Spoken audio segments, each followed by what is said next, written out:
चलिए, बहुत बहुत स्वागत है आप सभी का हमारे इस यूट्यूब प्लेटफॉर्म पे। आज का जो वीडियो है ये डेमो वीडियो है और कल जो मैंने बनाया था वो भी डेमो वीडियो है। और ये एक टॉपिक मैंने सोचा कि आज दोनों वीडियो आपको डेमो यूट्यूब में मिल जाए। इसके बाद की जो भी वीडियो होंगी वो आपको एप्लीकेशन में मिलेगी। और आप सबको बहुत बहुत धन्यवाद जो आप लोगों ने इतना मेरे दुस्साहस को स्वीकार किया, है ना। एक गणित का छात्र आपको क्या पढ़ा रहा है, बायोलॉजी, और इतना सारे कमेंट्स देखा, लाइक, तो अच्छा लगा कि कुछ अच्छा काम कर रहे हैं। तो मेरे को भी ऊर्जा मिलता है, एनर्जी मिलता है ऐसे पढ़ाते हैं। कोई अगर कमेंट करे, लाइक करे, शेयर करे। मैंने एक स्ट्रेटजी वीडियो बनाया था, वो 2000 प्लस व्यू चला गया, पेपर 3 का 150 प्लस लाइक चला गया। तो अच्छा लगता है ऐसे देखने में कि कोई लाइक कमेंट, है ना। तो आज जो है ये demo video, last demo video होगा यूट्यूब पे। इसके बाद की सारी क्लासेस आपको कहाँ मिलेंगी? हमारे एप्लीकेशन मिलेंगी। क्योंकि टोटल 18 टॉपिक है, ठीक है। और एक टॉपिक का पूरा वीडियो आपको परिवहन वाला हमारा यूट्यूब में जा रहा है। और इसके बाद हम लोग क्या करेंगे, एप्लीकेशन में क्लास करेंगे। चलिए शुरुआत करते हैं आज की क्लास से। कल का जो हमारा क्लास था उसके बाद जो नेक्स्ट टॉपिक था रुधिर वाहिनियाँ, ठीक है। रुधिर वाहिनियाँ होती क्या है? वाहिनियाँ क्या होती हैं? नलिकाकार होती हैं, है ना। नलिकाकार होती है, विभिन्न व्यास की होती हैं। वाहिनियाँ क्या होती हैं?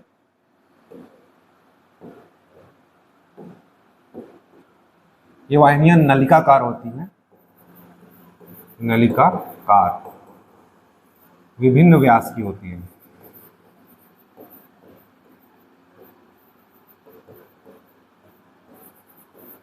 रुधिर वाहिनियाँ क्या है होती हैं? नलिकाकार होती हैं, विभिन्न व्यास की होती हैं। जैसे आपका इसमें आता है धमनी, शिरा और कोशिकाएं, है ना। अलग अलग तरीके, धमनी मोटे पतले होता है ना, शिरा। इसमें इसी में हम लोग अभी का अंतर पढ़ेंगे, धमनी, शिरा और कोशिकाएं में, ठीक है। ये रुधिर वाहिनियाँ आपस में जुड़ करके एक बंद तंत्र का निर्माण करती है। जिसे हम लोग पढ़े हैं, मानव में क्या पढ़ना है हमको? बंद तंत्र पढ़ना है। और यही सब मिलकर क्या बनती है? एक बंद तंत्र बनाते हैं, जिसको हम लोग को मानव के परिप्रेक्ष्य पढ़ना है, ठीक है। खुला तंत्र कहाँ पाया जाता है? जंतुओं में। मुख्यतः हम लोग कछुआ पढ़े थे उसमें, ठीक है। चलिए, तो धमनी और शिरा में आज अंतर आता है एग्जाम में, ठीक है। या फिर धमनी क्या है 2 नंबर में, शिरा क्या है, तो हम लोग एक साथ पढ़ लेते हैं, अंतर भी आ जाएगा और उसका डिटेलिंग भी हो जाएगा। तो धमनी क्या है? जो शरीर हृदय से, हमारे हार्ट से रुधिर यानी कि ब्लड को शरीर के विभिन्न भागों तक ले जाने का काम करती है, उसे कहते हैं धमनी। देखो ये हमारे बॉडी में ये जो ऊपर जो दिख रहा है ग्रीन ग्रीन, ये क्या है? शिरा, ठीक है। और जो अंदर पाया जाता है उसको बोलते हैं धमनी। जैसे कभी प्यार मोहब्बत होता है तो लोग नस काट लेते हैं, तो क्या होता है? वो सिरा काटते हैं, है ना, बेवकूफ़ बनाते हैं। तो क्या है वो बोलते हैं, उसको बोलना जो भी कैसे काटे, निब्बा निब्बी, तो क्या बोलना? भाई तो धमनी काट, सिरा मत काट, बेवकूफ़ नहीं बनाना है। ऊपर में क्या है? सिरा है, और अंदर क्या है? धमनी है, ठीक है। तो लोग सिरा काट के बोलते हैं मैं मर जाऊंगा, हॉस्पिटल जाते हैं, फिर क्या होता है? जिंदा हो जाते हैं, ठीक है। धमनी तो काट के दिखाओ, तब तो जाने सच्चा प्यार है ना। तो हृदय से रुधिर को शरीर के विभिन्न भागों तक ले जाने का काम करता है धमनी। और धमनी ही क्या होता है? शरीर के अंदर पाया जाता है। शरीर के विभिन्न भागों से रुधिर को धीरे तक लाता है। मुख्यतः इसमें अशुद्ध रक्त लाता है शिरा, ठीक है। नीचे पढ़ेंगे, इसमें अपवाद आता है। इसमें कपाट यानी कि वॉल्व, कपाट को क्या बोलते हैं? वॉल्व। अगर आपसे कपाट याद नहीं आया तो हिंदी में वॉल्व लिख सकते हो, ऐसा वॉल्व, ठीक है, चल जाएगा, ठीक है। हिंदी माध्यम वाले छात्रों को अंग्रेजी को हिंदी में लिखने की स्वतंत्रता है, लेकिन अंग्रेजी माध्यम के छात्रों को हिंदी में लिखने की स्वतंत्रता नहीं है, ठीक है। तो हम कपाट नहीं कर सकते तो वॉल्व लिख सकते हैं। इसमें वॉल्व नहीं पाए जाते, ठीक है, जबकि इसमें वॉल्व पाए जाते हैं। किसमें? सिरा में, ठीक है। रुधिर का प्रवाह इसमें क्या होगा? झटके से, ठीक है, स्पीड में होगा धमनी में, ठीक, क्योंकि अंदर क्या है? पूरे नस जुड़े हुए हैं उससे। तो धमनी में स्पीड फ्लो एकदम फास्ट होता है। हम लोग पढ़े हैं कि अगर आप देखे होंगे या जानते होंगे तो 120/80 क्या होता है? mmHg, ठीक है, आने और जाने का होता है, ठीक है। 120 की स्पीड से 100, रक्त दाब को बोलते हैं, इसको क्या बोलते हैं? रक्त दाब, रक्त दाब। बीपी मापते हैं ना, ब्लड प्रेशर, ब्लड का प्रेशर क्या होता है? 120/80। इतना है तो नॉर्मल है, इससे ज्यादा है, 120 से ज्यादा है तो हाइपर टेंशन, और नीचे है तो हाइपोटेंशन, ज्यादा है तो, और नीचे है तो हाइपर टेंशन, ठीक है। हाइपो मतलब हो जाता है ज्यादा, ठीक है, और हाइपर टेंशन तो ना 120 ज्यादा है तो हाइपोटेंशन, और 80 से नीचे है तो हाइपर टेंशन, ठीक है। तो वो वाला हम लोग हालांकि वो प्री का फैक्ट है, इस पे हम लोग बहस तो चर्चा नहीं करते, ठीक। चलिए, तो हम लोग कहाँ पढ़े थे? हृदय से रुधिर को यानी ब्लड को शरीर के विभिन्न भागों तक लाने का काम कौन करती है? धमनी। और शिरा क्या करेगा? विभिन्न भागों से रुधिर को हृदय तक लाने का काम करेगा। हृदय से लेके जाएगा धमनी, और ये शिरा क्या करेगा, लेके आएगा, विभिन्न भागों से लेके आएगा कहाँ तक, हृदय तक लेके आएगा। ठीक है, इसमें कपाट यानी कि वॉल्व नहीं पाए जाते। इसमें किसमें नहीं पाए जाते, धमनी में कपाट नहीं पाए जाते, जबकि शिराओं में कपाट पाए जाते हैं। इनकी जो दीवारें होती हैं कैसे होती हैं, मोटी होती है, क्योंकि क्या पाया जाएगा अंदर, शिरा क्या होगा, पतला, इसे लोग शिरा काट देते हैं। ठीक है, जल्दी कट जाता है। ठीक, और शिराओं में क्या होता है, सामान्यतः अशुद्ध रक्त बहता है, जबकि धमनी में क्या होता है, शुद्ध रक्त प्रवाहित होता है। लेकिन इसका भी आपका अपवाद है, प्लुमोनरी धमनी। ठीक है, प्लुमोनरी धमनी ऐसा अपवाद है जिसमें क्या होगा, अशुद्ध रक्त बहेगा। ठीक है, प्लुमोनरी को हिंदी में फुफ्फुस भी बोलते हैं। प्लुमोनरी को, ठीक है, प्लुमोनरी क्या बोलते हैं हम लोग, इसको फुफ्फुस बोलते हैं, फुफ्फुस। ठीक है, फुसफुस कहते हैं, फुसफुस भी लिखा है, फुफ्फुस। ठीक है, प्लुमोनरी को फुफ्फुस भी बोलते हैं। ठीक, तो ये याद रखना है कि प्लुमोनरी को फुसफुस बोलते हैं, आप प्लुमोनरी लिख सकते हो जैसे आपकी इच्छा। ठीक है, इसमें रुधिर प्रवाह कैसे होगा, धमनी में झटके से होगा, है ना, और शरीर के गहराई में होता है, मैंने बताया पहले ही, गहराई में होता है। शुद्ध रक्त प्रवाहित होता है धमनी में, और इसमें क्या होगा, अशुद्ध रक्त। और ऊपरी सतह पर क्या होता है, शिरा। इसमें रुधिर प्रवाह झटके से, इसमें कैसा होगा, सामान्य गति, नॉर्मल चलता है ऊपर में। जैसे आपको इंजेक्शन देना होता है तो उसमें क्या देते हैं, ऊपर में देते हैं ना, तो ये शिराओं में दिया जाता है। ठीक है, सामान्य गति में। अपवाद क्या है, प्लुमोनरी धमनी, उसमें अपवाद क्या है, प्लुमोनरी शिरा। शिरा में अशुद्ध बहेगा, लेकिन प्लुमोनरी शिरा में क्या है, शुद्ध रक्त बहेगा। ठीक है, यहाँ पे क्या बहेगा, अशुद्ध। अलग से जोड़ सकते हैं यहाँ पे, प्लुमोनरी धमनी में अशुद्ध रक्त प्रवाहित होता है, और प्लुमोनरी शिरा में शुद्ध रक्त प्रवाहित होता है। ठीक, तो याद बन जाएगा। अगर धमनी लिखना है तो धमनी क्या है, हृदय से रुधिर को शरीर के विभिन्न भागों तक ले जाने वाली जो तंत्र है, यानी कि जो नस पाया जाता है ना, उसे क्या बोलते हैं, धमनी कहते हैं। ठीक है, इसमें कपाट नहीं पाए जाते। ठीक, यह की दीवारें मोटी होती हैं। ठीक, रुधिर प्रवाह झटके से होता है, शरीर की गहराई में स्थित होती है।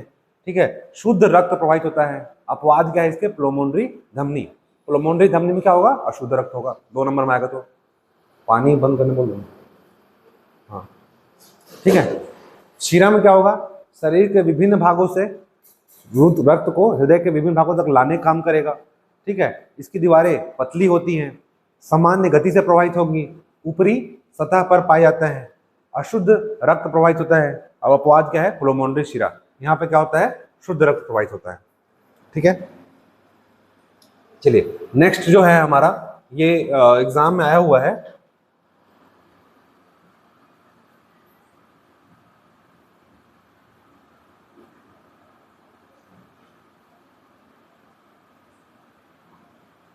हृदय की संरचना। ठीक है, हमारे सिलेबस में है हृदय की संरचना और कार्यविधि। धमनी और शिरा जब भी आएगा तो 2 नंबर या 4 नंबर में आएगा। ठीक है, और ये जब भी आएगा तो 15 नंबर में आएगा। ठीक है, 2018 मेंस में 15 मार्क्स में पूछा गया है। ठीक, इसके बाद अभी तक नहीं आया है, अब आने की प्रबल संभावना है।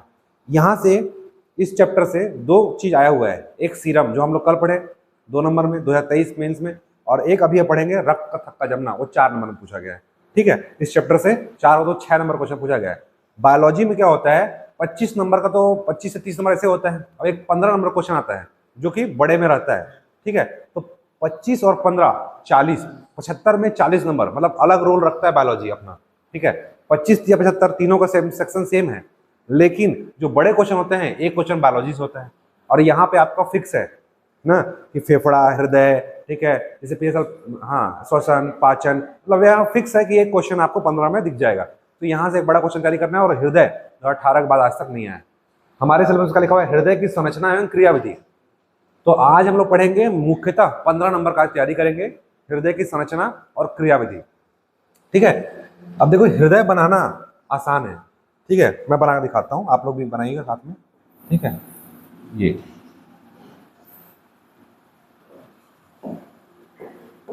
देखिए, ये 2 लाइन खींच लीजिए। ठीक, फिर इसको तिरछा, उसके बाद ये,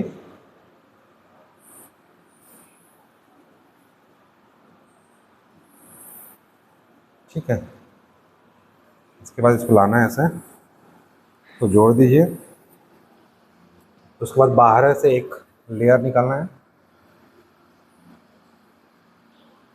आप खुद से भी कर सकते हो, ऐसा कोई जरूरी नहीं है।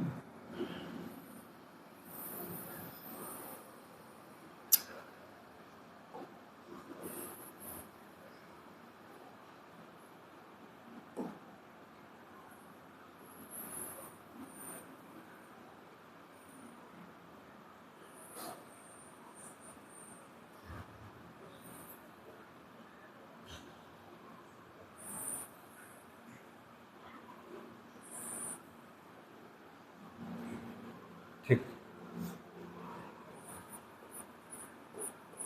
जल्दी जल्दी बन जाता है। ठीक है, मेन ये वाला है, अंदर वाला पार्ट। एक मिनट में आ रहा हूँ।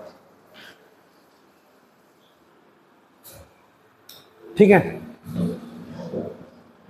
बना सकते हैं। मेन ये अंदर वाला पार्ट है, ये वाला सीख गया ना, ऊपर से बाहर से निकाल करके फिर छोटा छोटा दिखा देना है, जल्दी बन जाता है हृदय। बाकी बनने वाले बहुत सारे तरीके, देखो ये मैं फोटो दिखा रहा हूँ। ये एक तरीका भी है, ड्रॉ किया हुआ, मैं नेट से निकाला हूँ। इसको भी यूज कर सकते हो आप, लेकिन बहुत बहुत ज़्यादा क्या है ना, कंजेस्टेड है ना, नहीं नहीं समझ में आएगा। क्योंकि एग्जाम में ना इजीली बनना चाहिए जल्दी से, तो इजीली ये वाला बन जाएगा। ये कुछ नहीं है, पाइप निकालना है ना, और इसको जोड़ देना। ये क्या है, ये यहाँ पे रोकने काम करता है, ये बाइक स्पीड और ट्राइक स्पीड वाल्व है। ठीक है, हाँ ये वाला। चलिए, तो ये बन जाएगा ऐसा। मैं कल बना कर रख लिया था ताकि टाइम कम लगे, फिर भी मैं बता दिया। चलिए, हृदय की संरचना आते हैं। सबसे पहले हृदय में ऊपर वाला क्या है, बंद हो गया, महाधमनी। ठीक है, ये क्या है साइड में, प्लोमोनरी धमनी। ऊपर इधर क्या है, महाधमनी, इधर क्या है, प्लोमोनरी धमनी।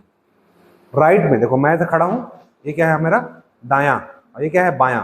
तो इधर वाला क्या होगा, बायां आलिंद। नीचे क्या होगा, बायां निलय। इस साइड में क्या होगा, दायां आलिंद और दायां निलय। एग्जाम हॉल में क्या होता है, गलती होता है, तो अपना राइट को लेफ्ट मान लेना, अपने लेफ्ट को राइट मान लेना। रीजनिंग में ऐसे पढ़ते हैं ना लोग, रीजनिंग में पढ़ते हैं लेफ्ट को राइट, राइट को लेफ्ट। आदमी क्या होता है, ऐसा सीधा होता है, हम ऐसे बना रहे होते हैं। ठीक है, तो हमारा राइट क्या होता है, बायां होता है। तो ऐसे पढ़ेंगे तो क्या होगा, ये बायां आलिंद, सॉरी दायां आलिंद दायां निलय, बायां आलिंद बायां निलय। ठीक है, तो क्या है, ये बायां आलिंद है, बायां निलय है, दायां आलिंद है, दायां निलय है। और ये क्या है, महाशिरा। इसको बोलते हैं अग्र और पश्च, दोनों तरीके से, आगे और पीछे दोनों तरीके से आते हैं, बोलते हैं अग्र पश्च महाशिरा। ठीक है, नॉर्मली ये नामकरण आपको करना है एग्जाम में, नॉमेनक्लेचर बिना नाम किए हुए कोई फोटो नहीं बनाना है। व्यायों में कोई भी पिक्चर आप बना रहे हो तो वहां पे नाम आपको लिखना जरूरी है। आपने नाम नहीं लिखा तो आपको नंबर नहीं मिलेगा। देखो 15 नंबर का आता है, 15 नंबर में आपसे क्या पूछता है, हृदय की संरचना और क्रिया बताइए। 2 से 4 नंबर केवल और केवल डायग्राम में होता है। ठीक है, अगर आप डायग्राम नहीं बना रहे हो तो कोई मतलब का नहीं है बायो लिखने का। ठीक है, तो जहां भी डायग्राम वाला डिमांड है, आपको डायग्राम बनाना चाहिए, और बहुत इजी है डायग्राम। ठीक है, तो 4-5 चीज लिखनी है, बायालिन बाया निलय, दायालिन दाया निलय, प्लोमोनरी धमनी प्लोमोनरी शिरा, महाधमनी महाशिरा। ठीक है, चलिए अब इसको पढ़ते हैं हम लोग क्रियाविधि। पहले बात याद रखना कि हृदय में 4 चेंबर होते हैं। ठीक है, 4 चेंबर का नाम क्या है, बाया आलिंद, बाया निलय, दाया आलिंद और दाया निलय। यहाँ पे 2 धमनी होती है, एक होता है प्लोमोनरी धमनी, एक होता है प्लोमोनरी शिरा। ठीक है, तो प्लोमोनरी धमनी में क्या होगा, अशुद्ध रक्त, प्लोमोनरी शिरा में अशुद्ध रक्त। 2 शिरा होती है, महाधमनी, सॉरी एक होता है महाधमनी, एक होता है महाशिरा। ठीक है, महाधमनी शरीर के विभिन्न भागों में रक्त ले जाएगा और महाशिरा लेके आएगा। पढ़ेंगे पूरा पूरा फंक्शंस पढ़ेंगे। ठीक है, मैं सिर्फ ओवरव्यू समझा रहा हूँ ताकि आपके दिमाग में मोटा मोटी बात फंसे। ठीक है, तो 4 चेंबर होते हैं। सबसे पहले क्या है, हृदय एक पंपिंग ऑर्गन है। जैसे पंप क्या होता है, प्रेशर डालते हैं ना, तो एक पंपिंग ऑर्गन है। हाँ, ऐसा करता है, तो पंपिंग ऑर्गन है। 4 चेंबर होते हैं, बायां आलिंद बाया निलय, दायां आलिंद दायां निलय। दो इसमें धमनी है, सॉरी एक प्लोमोनरी धमनी है, प्लोमोनरी शिरा है, और 2 है, एक महाशिरा है और एक महाधमनी है। ठीक है, मोटा मोटी नाम याद हो गया। चलिए अब इसमें देखते हैं हम लोग क्रियाविधि। नेक्स्ट इसी को समझना है हम लोग को, क्रियाविधि। देखो क्रियाविधि क्या होता है, हमारे शरीर में सबसे पहले क्या होता है, फेफड़ों से शुद्ध रक्त प्लोमोनरी शिरा। प्लोमोनरी शिरा क्या होता है, शुद्ध रक्त बताया, अपवाद बताया था, अपवाद क्या है, प्लोमोनरी शिरा। शिरा में अशुद्ध बहेगा लेकिन प्लोमोनरी शिरा अशुद्ध। शुद्ध रक्त को लेकर के कहाँ आता है, बायां आलिंद में। ये बायां आलिंद है। ठीक है, बायां आलिंद इस समय क्या होता है, शिथिल अवस्था में होता है, शिथिल अवस्था में होता है। ठीक है, जैसे ही यहाँ पे क्या होता है, ये रक्त आया, कहाँ आया, शुद्ध रक्त कहाँ आया, प्लोमोनरी शिरा में, कहाँ आया, बाह्य आलिंद में। इसमें क्या होगा, संकुचन शुरू हो जाएगा। संकुचन शुरू होने के पश्चात यहाँ पे क्या है, ये है ये जो है बाइकस्पिड वॉल, इसको लिख सकते हो आप लोग, बाइकस्पिड वॉल, इसी को बोलते हैं द्विवल्नी कपाट।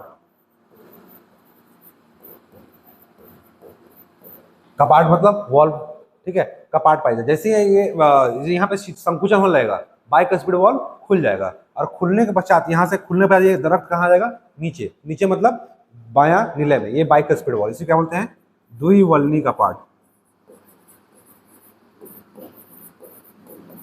ठीक है, अब द्विवल्नी कपाट खुला, शुद्ध रक्त कहाँ पहुंच गया, बायां निलय में। बायां निलय में जैसे रुधिर पहुंचा, ठीक है, तो क्या हो जाएगा, एक नीचे है आपका महाधमनी, ठीक है, यहाँ से निकल, यहाँ जाता है महाधमनी, जो कि मैं लिखा हूँ, ये इधर से आया है, पाइप हुआ तो मैं अलग से बताया हुआ, यहाँ है, निकल के जाता है महाधमनी में, और महाधमनी क्या करता है, शरीर के विभिन्न कोशिकाओं, रक्त नलिकाओं तक क्या करता है, शुद्ध रक्त को पहुंचा दिया जाता है।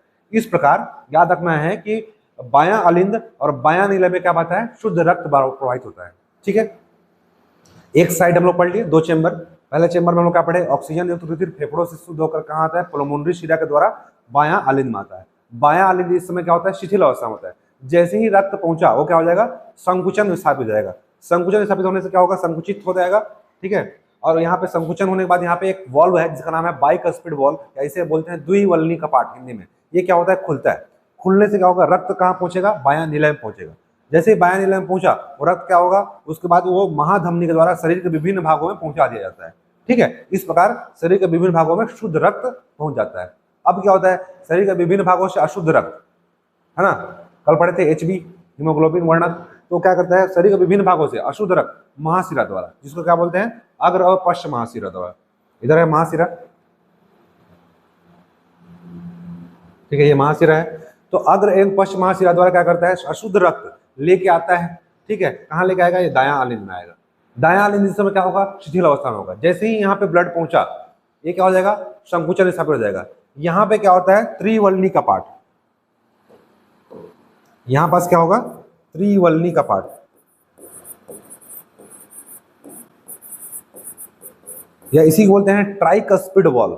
ठीक है, ये क्या है, त्रिवल्नी कपाट,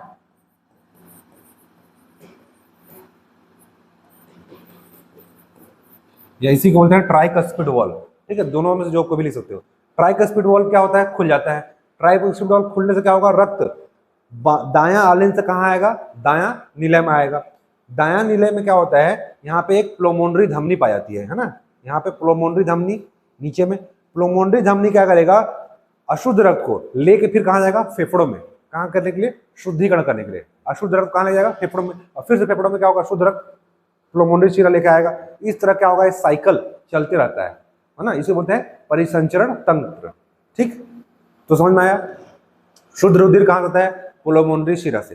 कहाँ से, फेफड़ों से शुद्ध होकर कहाँ आ रहा है, प्लोमोनरी शिरा से बायां आलिंद में। बायां आलिंद से शिथिल अवस्था में होगा, शिथिल ऐसे लिखना है, शिथिल अवस्था में होता है। जैसे ही रक्त पहुंचेगा वो क्या होगा, संकुचन हो जाता है। संकुचन होने से क्या होगा, बाइकस्पिड वॉल खुलेगा, बायां निलय में पहुंचेगा। बायां निलय के बाद यह रुधिर जो होता है महाधमनी द्वारा शरीर के विभिन्न भागों को पहुंचा दिया जाता है। नेक्स्ट क्या लिखना है दूसरे में, कि अशुद्ध रक्त, इस बार शरीर के विभिन्न भागों से अशुद्ध रक्त महाशिरा द्वारा, जिसको बोलते हैं अग्र एवं पश्च महाशिरा द्वारा। ठीक है, दायां आलिंद में आता है। दायां आलिंद में क्या होगा, शिथिल अवस्था में होगा।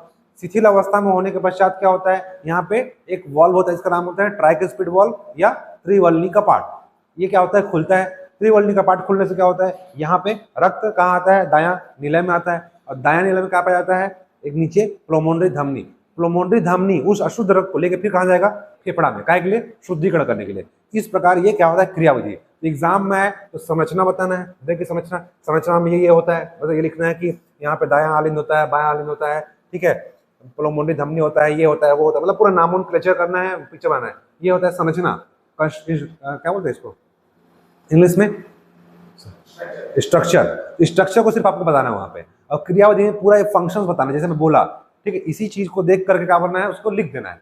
ठीक है, इसको बोलते हैं अग्रभाग, इतने को क्या बोलते हैं, अग्रभाग, और इतने क्या बोलते हैं, पश्च भाग। ठीक है, ठीक है, ये वाला क्या है, ये अग्रभाग है। और ये नीचे वाला क्या है, पश्च भाग। इसमें क्या आता है, आलिंद। इसमें क्या आता है, निलय। ठीक है, चलिए ये मैंने नेट से निकाला था, आपको ये अच्छा लगे या वो ज़्यादा अच्छा वो है ना। इसमें कुछ नहीं करना है, ये डंडी खींच के आप ऐसे गोला बना तुरंत बन जाएगा, है ना। ठीक, इसमें एक आता है परिसंचरण तंत्र, रक्त परिसंचरण तंत्र का नामांकित बनाइए, अलग से पूछता है ये परिसंचरण तंत्र हमको बनाना है। देखो इसमें ना परिसंचरण तंत्र दो तरीके के होते हैं, रक्त का दोहरा परिसंचरण तंत्र, ये दो तरीके होते हैं। एक होता है फुफ्फुसीय परिसंचरण तंत्र और दूसरा होता है सिस्टेमिक परिसंचरण तंत्र। फुफ्फुसीय में क्या होगा, ये ऊपर का जितना भाग है, यानी कि दायां नीले से लेकर के बायां आलिंद तक का जो भाग, ऊपर का दायां आलिंद से लेकर के बायां नीले तक का जो भाग है उसको बोलते हैं फुफ्फुसीय परिसंचरण तंत्र। ठीक है, फुफ्फुसीय क्या बोलते हैं, प्लमोनरी परिसंचरण, है ना। और नीचे वाला जो होता है मतलब आपका दायां नीले से लेकर के सॉरी दायां आलिंद से लेकर के बायां नीले तक का जो भाग होता है उसको बोलते हैं सिस्टेमिक परिसंचरण तंत्र। तो रक्त का दोहरा परिसंचरण तंत्र ये अलग से पूछेगा, इसको समझाना है, पीछे का नहीं बताना। जब पूछेगा रुधिर का दोहरा परिसंचरण तंत्र क्या है समझाइए, तो इसको समझाना है, ठीक है, न कि हृदय को। दो क्वेश्चन बनते हैं, एक तो रक्त का संरचना और क्रिया चाहिए, तो वहां तक खत्म हो जाएगा 15 नंबर, जो मैं बोला उसको लिखना है, ठीक है। और अगर दोहरा परिसंचरण तंत्र बोला तो क्या बताना, इसको बताना है फुफ्फुसीय या सिस्टमिक, इसको अलग से पूछा जा सकता है आपसे 2-4 नंबर में। फुफ्फुसीय परिसंचरण क्या होता है या सिस्टमिक परिसंचरण क्या होता है। तो फुफ्फुसीय परिसंचरण क्या होता है, सबसे पहले तो हम लोग शुरुआत करते हैं फेफड़ा से, फुफ्फुसीय धमनी से शुरुआत करते हैं। फुफ्फुसीय धमनी में क्या होता है, अशुद्ध रक्त होता है। अशुद्ध रक्त कहाँ लेके आएगा, फेफड़ा में। फेफड़ा से क्या होगा, शुद्ध रुधिर लेके कहाँ जाएगा, फुफ्फुसीय शिरा में। कहाँ पहुंचता है, बायां आलिंद में, ठीक है। और यहाँ से क्या होता है, दायां नीले में क्या होता है, अशुद्ध रुधिर कहाँ लाता है, फुफ्फुसीय धमनी में। तो शुरुआत यहाँ से करना है, कहाँ से, दायां नीले से। इसके लिए फुफ्फुसीय परिसंचरण से अगर ये आया तो क्या लिखना है, यहाँ से लिखना है, दायां आलिंद से अशुद्ध रुधिर कहाँ आता है, फुफ्फुसीय धमनी के द्वारा। क्या चीज, दायां नीले से फुफ्फुसीय परिसंचरण। हाँ हाँ हाँ, हम एक बार ना साइकिल घूमते हैं जैसे नॉर्मल होता है ना, उसके बाद पता चल जाएगा। सबसे पहले क्या होगा कि फेफड़ा से शुद्ध रुधिर कहाँ आएगा, फुफ्फुसीय शिरा के द्वारा। कहाँ आता है, बायां आलिंद में। बायां आलिंद से कहाँ जाएगा, बायां नीले में जाएगा, ठीक है। कहाँ, यहाँ क्या खुलता है, बाइकस्पिड वॉल्व, ठीक है। इसके बाद कहा आता है शुद्ध रुधिर कहाँ जाता है, शरीर के महाधमनी द्वारा विभिन्न भागों में पहुंचा दिया जाता है। इसी के यहाँ पे क्या होता है, अशुद्ध रुधिर किसके द्वारा, अग्र एवं पश्च महाशिरा द्वारा कहाँ लेके जाते हैं, दायां आलिंद में। और दायां आलिंद से कहाँ जाता है, दायां नीले में। यहाँ पे क्या खुलता है, ट्राइकस्पिड वॉल्व, ठीक है। अब ये ऊपर का जब दायां नीले से लेकर के ये आपका बायां आलिंद तक का जो भाग है, इसी को बोलते हैं फुफ्फुसीय परिसंचरण तंत्र। तो दायां नीले में क्या होगा, दायां नीले में अशुद्ध रुधिर होगा। अशुद्ध रुधिर कौन लेके जाएगा, फुफ्फुसीय धमनी, क्योंकि ये अपवाद है, इसमें क्या होगा, अशुद्ध रुधिर बहेगा। फुफ्फुसीय धमनी कहाँ लेके जाएगा, फेफड़ा में। और फेफड़ा शुद्ध करके देगा उसको फुफ्फुसीय शिरा को। तो ये वाला जो ऊपर का भाग है, एक बार पूरा तंत्र तो आपको पढ़ लिया हो, सेम चीज। उसी में जो ऊपर का जो भाग है, दायां नीले से करके बायां आलिंद तक, ये दायां नीले से लेकर के बायां आलिंद तक, ये है ना, यहां तक का भाग क्या कहलाता है, फुफ्फुसीय। और यहां से यहां तक का भाग क्या कहलाता है, सिस्टेमेटिक, ठीक है, सिस्टेमिक, ठीक है।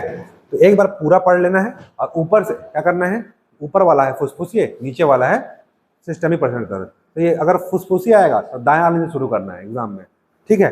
लिख देना है कि दायां आलिंद से लेकर के बायां आलिंद तक के भाग को क्या बोलते हैं, फुफ्फुसीय परिसंचरण तंत्र कहते हैं। इसमें क्या होता है, दायां आलिंद से अशुद्ध रुधिर प्लमोनरी धमनी के द्वारा फेफड़ा में लाता है, और फेफड़ा में शुद्ध रुधिर फुफ्फुसीय शिरा के द्वारा कहाँ लेके जाते हैं, बायां आलिंद में जाता है ना। इस प्रकार का जो तंत्र होता है, इस तंत्र को फुफ्फुसीय परिसंचरण तंत्र कहते हैं। नेक्स्ट अगर पूछेगा सिस्टेमिक परिसंचरण तंत्र, तो बताएंगे कि दायां आलिंद से लेकर के सॉरी बायां नीले से लेकर के दायां आलिंद तक के भाग को क्या बोलते हैं, सिस्टेमिक परिसंचरण तंत्र। क्योंकि ये एरो दिख रहा है ना, एरो इसी क्रम में लिखना है, ये ऐसा चल रहा है, ऐसा शुरू हो रहा है, ऐसा चल रहा है। तो बायां आलिंद से लेकर के सॉरी बायां नीले से लेकर के कहाँ तक के, दायां आलिंद तक के भाग को क्या बोलते हैं, सिस्टेमिक परिसंचरण तंत्र। शुरुआत करेंगे कि बायां नीले में क्या होता है, शुद्ध रुधिर महाधमनी द्वारा शरीर के विभिन्न भागों में पहुंचा दिया जाता है।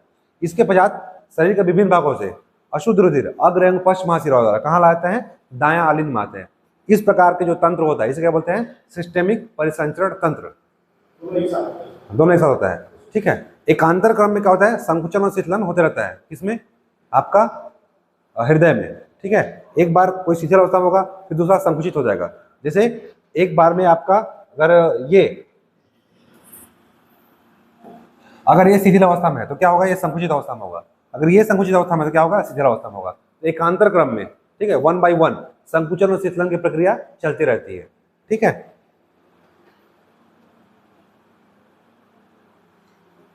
अब ये आपका है सीजीपीएससी मेंस 2023 में 4 मार्क्स में। कल जो पढ़े थे सीरम, अब ये पाया रक्त का थक्का जमना, ठीक है। तो इससे पहले थोड़ा सा थ्योरी में बताता हूँ लिखना कैसे है, ठीक है। रक्त का अभी जो पढ़े ना हम लोग, हृदय क्या लिखना है, हृदय एक पंप के समान पंपिंग ऑर्गन है, ठीक है, जो रुधिर का परिसंचरण तंत्र शरीर में करता है। इसमें 4 कक्ष होते हैं, अग्र भागों में 2 कक्ष जिसको क्या बोलते हैं, दायां आलिंद और बायां आलिंद, तो पश्च भागों में 2 कक्ष जिसे क्या बोलते हैं, दायां निलय और बायां निलय। दायां आलिंद और बायां निलय एक दूसरे क्या होते हैं, अलग होते हैं, ना। ये दायां आलिंद अलग है और बायां आलिंद अलग है। बीच में क्या है, ये नस है, हम ना एरोटा बोलते हैं उसको, ठीक है। अब लिखेंगे ऑक्सीजन युक्त रुधिर कहाँ आता है, पुलोमोनरी शिरा से बायां आलिंद में आता है। बायां आलिंद में द्विवल्ली कपाट पाए जाते हैं। द्विवल्ली कपाट के बाद बायां निलय में रुधिर आता है और बायां निलय से रुधिर महाधमनी क्या बोलते हैं, एरोटा। महाधमनी को इंग्लिश में एरोटा बोलते हैं, ठीक है। महाधमनी द्वारा पंप किया जाता है, पूरे शरीर के विभिन्न भागों में पहुंचा दिया जाता है, ठीक है। इस प्रकार बायां आलिंद और बायां निलय में क्या बहता है, शुद्ध रुधिर बहता है, ठीक है। जो मैंने बोला था उसी को लिखना है। महाशिरा इसको बोलते हैं वेना कावा, महाशिरा क्या बोलते हैं, वेना कावा, वेना कावा। जो इंग्लिश माध्यम के छात्र हैं उनके लिए महाशिरा, हम लोग तो हिंदी वाले हैं, ठीक है, कोई दिक्कत नहीं है, ठीक है। और एरोटा इसको बोलते हैं महाधमनी, ठीक। चलिए, तो महाशिरा द्वारा अशुद्ध रुधिर कहाँ आएगा, दायां आलिंद में आता है और यहीं पर खुलता है त्रिवल्ली कपाट, और त्रिवल्ली कपाट के द्वारा दायां निलय में जाता है और दायां निलय में क्या होता है, फुसफुसीय धमनी जिसको बोलते हैं पुलोमोनरी धमनी। यहाँ पे अशुद्ध रुधिर फेफड़ों तक ले जाया जाता है, ठीक है। एक वयस्क व्यक्ति के हृदय की धड़कन कितनी बार धड़कती है, धड़कन की गति कितनी होती है, धड़कन की गति 70 बार प्रति मिनट, ठीक है। इससे ज्यादा धड़क रहा है मतलब क्या है, वो दिक्कत में है ना। तो एक वयस्क व्यक्ति, सामान्य व्यक्ति का धड़कन गति 70 होता है, ठीक। आराम की स्थिति होती है, जब हम लोग नॉर्मल होते हैं तब 70 मिनट धड़कता है। याद रखना है SA नोड इंपॉर्टेंट है। एक होता है SA नोड, इसे हृदय गति नियंत्रक कहते हैं। एस का नाम है साइनो ऑरिकुलर, साइनो हिंदी में लिख देंगे हम लोग, sino auricular node, sino auricular node, इसे ही क्या बोलते हैं हम लोग, हृदय गति नियंत्रक, ठीक है। साइनो ऑरिकुलर नोड को बोलते हैं हृदय गति नियंत्रक। याद रखिएगा, हृदय के धड़कन का प्रारंभ, हृदय के धड़कन का प्रारंभ किससे होता है, साइनो ऑरिकुलर नोड से ही होता है, ठीक है। ये देखो, साइनो ऑरिकुलर नोड को हृदय गति नियंत्रक या इसी बोलते हैं पेस मेकर। हृदय के धड़कन को मापने का यंत्र होता है ना, एग्जाम में आता है, व्यापक एग्जाम में, पेस मेकर क्या है, हृदय का धड़कन मापने का यंत्र है पेस मेकर। हृदय के धड़कन का प्रारंभ कहाँ से होता है, SA नोड से होता है और धड़कन 70 बार प्रति मिनट धड़कता है, ठीक है। याद रहेगा, शुरुआत करना है कि जब हम लोग क्रिया विधि लिखेंगे तो संरचना बताया था, अभी जो बताया वो क्या है, संरचना है, उसमें ये होता है, बताना है कैसे होता है। क्रिया विधि में क्या लिखना है, हृदय गति धड़कन का प्रारंभ SA नोड द्वारा होता है, ठीक है। ऑक्सीजन युक्त रुधिर कहाँ आता है, पुलोमोनरी शिरा से हृदय के बायां आलिंद में आता है। इस समय बायां आलिंद क्या होता है, शिथिल अवस्था में होता है, ठीक है। बायां आलिंद में संकुचन से रुधिर कहाँ जाता है, बायां नीलय में जाता है। बायां नीलय में जाने से बात है, इसमें संकुचन में रुधिर महाधमनी से होता हुआ कहाँ जाता है, शरीर के विभिन्न भागों में पहुंचा दिया जाता है। दायां आलिंद जब शिथिल अवस्था में होता है तब क्या होता है, अग्र एवं पश्च महाशिरा द्वारा अशुद्ध रुधिर को कहाँ लाया जाता है, दायां, हाँ, अशुद्ध रुधिर इसमें आता है। दायां आलिंद के संकुचन से क्या होता है, रुधिर दायां निलय में जाता है, ठीक है, पहुंचता है। और दायां निलय के संकुचन से अशुद्ध रुधिर पुलोमोनरी धमनी द्वारा फेफड़ों में शुद्धिकरण के लिए पहुंचा दिया जाता है, ठीक है, मतलब हर पार्ट में क्या होगा, संकुचन होगा, और संकुचित होने से क्या होगा, वो आगे आगे ट्रांसफर हो जाएगा। ठीक है, इस प्रकार आलिंद और निलय का एकांतर क्रम में संकुचन और शीतलन होते रहता है। ठीक है, आलिंद और निलय के बीच उपस्थित कपाट क्या करते हैं, एक दूसरे को उल्टी दिशा में प्रवाह होने से रोकते हैं। ये जो कपाट पाया जा रहा है ना, द्विवल्नी और त्रिवल्नी, यही क्या होता है, इधर से खून इधर न जाए। ये जो कपाट है, यही कपाट है, इससे खून क्या होता है, नीचे आता है लेकिन ऊपर नहीं आता। तो आलिंद और निलय के बीच जो कपाट पाए जाते हैं, ये उल्टी दिशा में प्रवाह को रोकते हैं। ठीक है, इधर से खून इधर न जाए, इसको क्या करते हैं, रोकते हैं, द्विवल्नी और त्रिवल्नी कपाट। ठीक है, तो याद रखिएगा कि आलिंद और निलय के बीच जो कपाट पाए जाते हैं, यह क्या करते हैं, रोकने काम करते हैं एक दूसरे को उल्टी दिशा में। ठीक, तो ये है क्रियाविधि, और संरचना में बताना है कि ऐसे ऐसे होता है। ठीक, तो क्रियाविधि और संरचना है, जैसा लिखना है, एक साइड लिखना है संरचना, एक साइड क्रियाविधि। जब संरचना लिखेंगे तो ये वाला फोटो बनाएंगे, जब क्रियाविधि लिखेंगे तो ये वाला बना देंगे। ठीक है, तो संरचना और क्रियाविधि लिखने समय अलग अलग बनाना है। 2 पेज रहता है 15 मार्क्स में, एक साइड में लिखना है संरचना, या आप बीच से ऐसे कॉलम कर लेना। जब एग्जाम आएगा ना, ये कॉपी रहता है, इसे बीच में कॉलम करना, यहाँ पे लिखना संरचना और यहाँ लिखा क्रियाविधि, ताकि दोनों मिक्स ना हो। ठीक है, यहाँ पे बनाएंगे संरचना में हृदय का फोटो, क्रियाविधि में चेंबर का फोटो। ठीक है, और लिख देंगे। सिस्टेमिक दोहरा परिसंचरण तंत्र हम लोग पढ़ चुके हैं, दोहरा परिसंचरण तंत्र पढ़ चुके हैं, अलग से आएगा 4 मार्क्स में। ठीक, तो जो पढ़े हैं उसी को लिखना है, ऊपर वाले का क्या लिखना है, फुफ्फुसिए, और नीचे वाले का सिस्टेमिक। ठीक, और अगर आए 4 नंबर में तो एक साइड इसको बना देना है, बस इसको बना देना और आप लिख देना, अगर जगह बचेगा तो। सबसे पहले इसको बनाना, 4 नंबर में आएगा तो इसको बना देना ऐसे करके कि रुधिर का दोहरा परिसंचरण तंत्र, फुफ्फुसिए और सिस्टेमिक। ठीक है, इसको नहीं भी लिखोगे तो इसको बना देना, सीधा इसको बनाना है। इसको बनाने के बाद अगर जगह आपको बचा कॉपी में तो उसको लिख देना। 4 नंबर रहता है, 6 से 8 लाइन होता है। ठीक है, नेक्स्ट हम लोग पढ़ते हैं रक्त का थक्का जमना, 2023 में 4 मार्क्स से पूछा गया है। ठीक है, तो हम लोग पढ़े थे कि रक्त का थक्का जमना में सहायक विटामिन क्या होता है, के, लेकिन सिर्फ विटामिन के से थक्का नहीं जमता। ठीक है, विटामिन के हम लोग प्री में पढ़े थे कि रक्त का थक्का जमना विटामिन सहायक है के, और रक्त का थक्का जमने नहीं देता कौन, हिपैरिन। ठीक है, हमारे भगवान ने हमारे शरीर में बहुत अच्छी चीजें बनाई हैं। ठीक है, तो विटामिन के की वजह से ब्रेन हेमरेज होता है। ठीक है, क्यों होता है, क्योंकि हमारे शरीर के अंदर क्या होना चाहिए, थक्का जमना नहीं चाहिए, और अगर घाव कट गया तो जमना चाहिए। ठीक है, तो अगर बाहर अगर रक्त थक्का जम नहीं जमा तो रुधिर क्या होगा, बहने लगेगा, और अगर अंदर थक्का जम गया मतलब क्या हो जाएगा, क्या होगा ना, ब्लड सर्कुलेट नहीं होगा, और हमारे ब्लड का प्रेशर कितना, 120/80। ठीक है, अगर अंदर थक्का जम गया धमनियों के प्रेशर में, नलिकाओं में, तो क्या होगा, इतना प्रेशर है कि वो फाड़ देगा, नस को फाड़ देगा, इसी क्या बोलते हैं हम लोग, ब्रेन हेमरेज। ठीक है, नस का फट जाने क्या बोलता है, ब्रेन हेमरेज। ठीक, तो अंदर एक एंटी प्रोटीन पाया जाता है, इसको क्या बोलते हैं हम लोग, हिपैरिन। और ये जो है प्रोटीन क्या है, विटामिन है। अंदर प्रोटीन अभी हम लोग पढ़े थे फाइब्रिनोजन। ठीक है, फाइब्रिनोजन रक्त का थक्का जमने में सहायक प्रोटीन है, और ये विटामिन है के। तो विटामिन के से ही रक्त का थक्का नहीं होता, फाइब्रिनोजन और थ्रोम्बिन की वजह से जमता है, अभी पढ़ेंगे इसमें। ठीक है, और हिपैरिन थक्का जमने नहीं देता अंदर में, लेकिन हिपैरिन क्या सेंसिटिव होता है। हिपैरिन का दिक्कत क्या है कि उसको हवा लग जाए, छुई मुई का पौधा है ना, कई लोग घुरघुरे टाइप के होते हैं।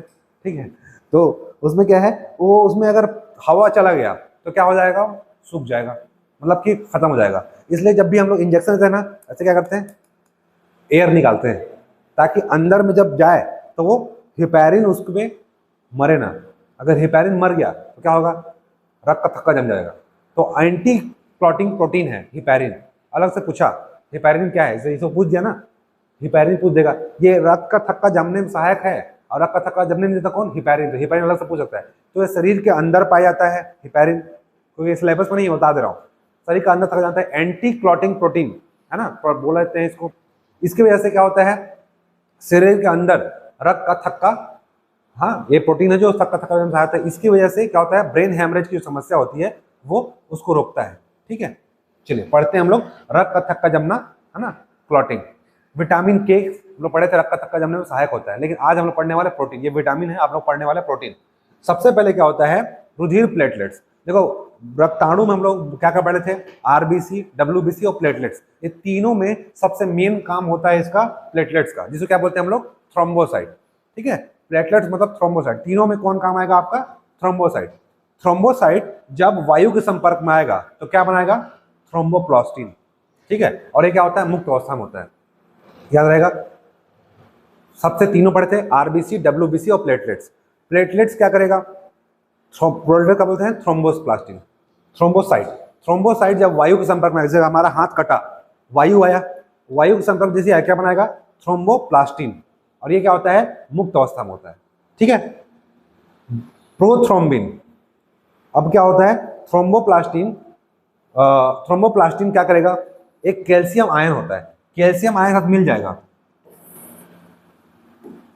थ्रोम्बोप्लास्टिन जब ये बना, ये थ्रोम्बोप्लास्टिन एक कैल्शियम आयन साथ मिल जाएगा, बोलेगा ए भाई चलना, रक्त का थक्का जमाना है। ठीक है, रक्त का थक्का जमाना है, क्या हो गया कैल्शियम पॉजिटिव, बोलेगा यार मेरे से अकेले नहीं हो पाएगा, मैं नहीं कर पाऊंगा। ठीक है, क्योंकि थक्का जमाना है मतलब बहुत ज्यादा उसमें क्या चाहिए, वो चाहिए, जब क्या होता है, जब जमता है तो क्या बोलते हैं, गाद। जैसे कि नाली में, जैसे नाली है इसमें थक्का जमाने मतलब कचरा जमाने का क्या होगा, बहुत सारा मिट्टी चाहिए, तब जाकर क्या होगा, पानी रुकता है ना, स्टाफ डैम बनता है जी, तो उसमें क्या करते हैं, उसमें रहता है ना पूरा जम जाता है। तो थ्रोम्बोप्लास्टिन कैल्शियम आयन को बोलता है कि चल भाई रक्त का थक्का जमाना है, कट गया है। ठीक है, तो प्रोथ्रोम्बिन हमारे शरीर में एक कुंभकर्ण होता है, इसका नाम क्या है, प्रोथ्रोम्बिन। प्रोथ्रोम्बिन वो सोए हुए रहता है। ठीक है, तो इसको उठाते हैं, चल भाई उठ उठ उठ, थक्का जमाना है, क्या होता है, निष्क्रिय होता है, उठ भाई हम लोग से नहीं हो पा रहा है, थक्का जमाना है। तो प्रोथ्रोम्बिन निष्क्रिय अवस्था में होता है, इसको उठाते हैं लात मार के, चलो उठ थक्का जमाना है। तो जैसे ही उठा और थक्का जमाने की कोशिश किया, इसको सक्रिय, जब निष्क्रिय था तो क्या नाम था, प्रोथ्रोम्बिन, और जब सक्रिय उठ गया क्या हो गया, थ्रोम्बिन। ठीक है, तो कुंभकर्ण का नाम चेंज हो जाता है, क्या होता है, प्रोथ्रोम्बिन से थ्रोम्बिन। ठीक है, अब थ्रोम्बिन क्या हो गया, सक्रिय हो गया, रक्त का थक्का जमाने सहायक प्रोटीन क्या है, प्रोथ्रोम्बिन। अभी सक्रिय जैसे होता है, उड़ जाता है, इसके बाद क्या आता है, थ्रोम्बिन बोलता है ए भाई फाइब्रोजन चलना साथ में, फाइब्रोजन मतलब प्लाज्मा। ठीक है, फाइब्रोजन बोलता है चलना भाई साथ में, तू भी चलना, अकेले मजा नहीं आ रहा, मैं बहुत दिन से सोया था, अभी उठा हूँ, थोड़ा ताकत नहीं आ रहा है। तो क्या बोलेगा, फाइब्रोजन जो क्या है, घुलनशील प्रोटीन है ये।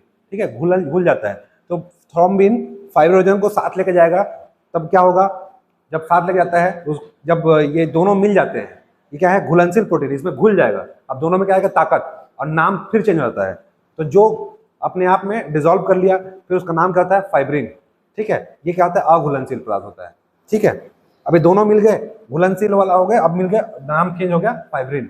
ठीक, अब फाइब्रिन रुधिर कोशिकाएं, रुधिर कोशिका में क्या होता है, आरबीसी, डब्ल्यूबीसी, प्लेटलेट्स, है ना, तीनों सब मिलते हैं, इसमें क्या होता है, यहाँ पे एक फाइब्रिन मतलब यहाँ का होता है, एक जाली आकृति बन जाती है। ठीक है, जैसे बताया था ना कि नाली में है, नाली में से छड़ लगा दो, क्या हो जाएगा, जाली। ठीक है, तो इस जाली में आरबीसी, डब्ल्यूबीसी, प्लेटलेट्स सब क्या होते हैं, फंस जाते हैं, है ना, यहाँ पे आरबीसी, डब्ल्यूबीसी फंस जाते हैं, क्या होता है, एक गादनुमा ऐसे क्या होता है, बन जाता है, परत बन जाता है। इसी क्या बोलते हैं हम लोग, रुधिर का थक्का जमना। जैसे घाव कटता है, कटने के पश्चात क्या होता है, उसमें कुछ देर बाद, याद रखना है, रक्त का थक्का जमने में मैक्सिमम कितना लगता है टाइम, 4 मिनट तक। थक्का जमने में टाइम कितना लगता है, थक्का जमने में मुख्यतः 4 मिनट का समय लगता है। कभी भी आपका कुछ कटे तो उसको ना 4 मिनट तक, कम से कम 3-4 मिनट दबा दो, अपने आप क्या होगा, वो थक्का जम जाएगा। ठीक है, तो रक्त का थक्का जमने में क्या होता है, मिनिमम 4 मिनट का समय लगता है। ठीक है, और रुधिर का थक्का जमने को क्या बोलते हैं, कैस्केडिंग प्रोसेस। ठीक है, तो 4 मिनट का समय लग रहा है, इसी क्या बोलते हैं, कैस्केडिंग प्रोसेस, कैस्केडिंग प्रोसेस। ठीक है, अब कैस्केडिंग प्रोसेस होने में टाइम लगता है 4 मिनट। अगर एग्जाम में पूछे कि कैस्केडिंग प्रोसेस क्या है, तो कुछ नहीं है, रक्त का थक्का जमना है। ठीक है, हिंदी में लिख देता है कैस्केडिंग प्रोसेस, व्यापम प्री कुछ भी आए, तो कैस्केडिंग प्रोसेस क्या है, रक्त का थक्का जमने को क्या बोलते हैं, कैस्केडिंग प्रोसेस। अब यही एग्जाम में आया था, और इसी को लिख देना था। अगर इतना भी लिख देता ना 4 पॉइंट, तो भी क्या होता, आपको 4 में 4 नंबर मिलता, 4 नंबर में आया था, 4 नंबर। मैं क्या हुआ, पढ़ा तो था, और थ्रोम्बिन प्रोथ्रोम्बिन याद आ रहा था, मेरा आरटीए कॉपी आया है, उसमें मेरे को एक नंबर भी नहीं मिला है, क्योंकि मैं थ्रोम्बिन और प्रोथ्रोम्बिन बस याद था, उतने लिखा, अपने मन से लिख दिया था, 1 नंबर नहीं मिला। ठीक है, यहाँ पे क्या है, फैक्चुअल चीजें हैं, इसमें आपको कुछ नहीं करना है। सबसे पहले क्या आता है, 4 स्टेप है, वो तो मैं जनरली याद करने के लिए बताया था। रुधिर प्लेटलेट्स वायु के संपर्क में आते हैं तो क्या बनता है, थ्रोम्बोप्लास्टिन।